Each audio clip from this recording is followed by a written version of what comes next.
Welcome back. We're here with Chief Alex Scott of the City of Claremont. He's going to talk a little bit about what's going on in his department. Thanks so much for joining us. My pleasure. Thanks for having me. It's a beautiful facility. Claremont very lucky to have it. We're very blessed to have a facility of this nature. I have two daughters that swim, and this pool behind us is something that they use frequently. It's amazing. Yeah, what a great place. Claremont is a great city. You've just had some nice accolades for your school resource program. Talk a little bit about that. Yeah, we're very fortunate that our school resource officer, Crystal Simons, is very active in the schools. Her participation in the school is well received by both the elementary level, the middle school level, and the high school level. And she covers all those schools. She covers all the schools in the city. And last summer she started what's called Project Red and Blue at the Claremont Middle School. It's a summer camp for youth with a focus on leadership.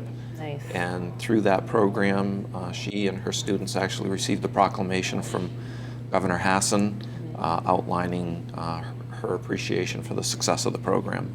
That's great. I think that's a great age to introduce those leadership skills, because sometimes the middle schoolers feel like they're getting tread on. They're not quite the high on the totem pole, but they're not little kids anymore. And I think to introduce it at that age is probably great.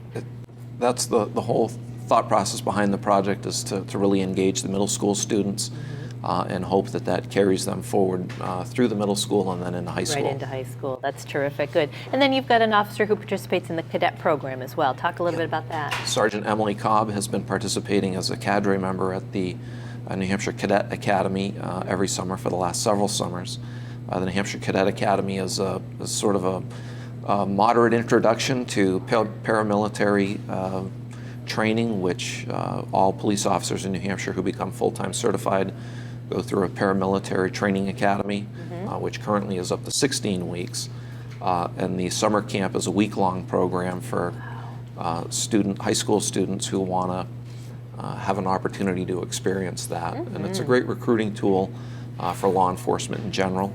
And we're proud to have a member that has participated as a staff member at that camp for the last several years. Absolutely, that's great. Let's talk a little bit about winter safety. We've got different things we need to think about when the temperature starts to dip as it is now.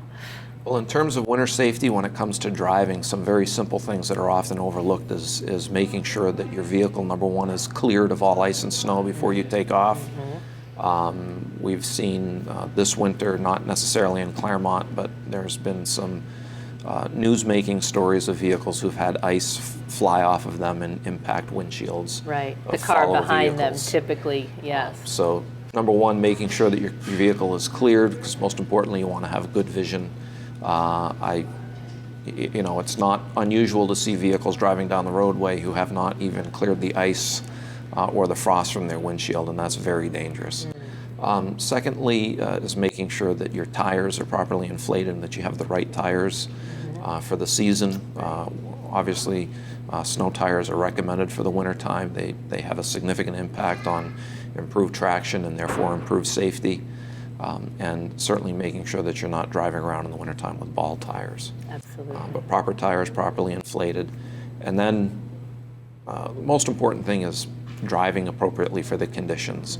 And just because the speed limit is 35 miles an hour doesn't mean it's safe to be driving 35 miles an hour. Right. Snow and ice require the vehicle to be traveling much slower to make sure that you can adequately stop for emergencies and make turns.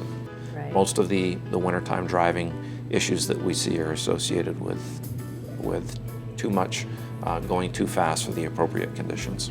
Right. Driving in January is not always like driving on a July day. That's correct. That's correct. So great. Well, thanks for sharing some great tips with us, and congratulations on a great year with the department. We've got your information up on the screen. If anyone has any questions, they can give the station a call. Great. Thank you so much. Great. Take care.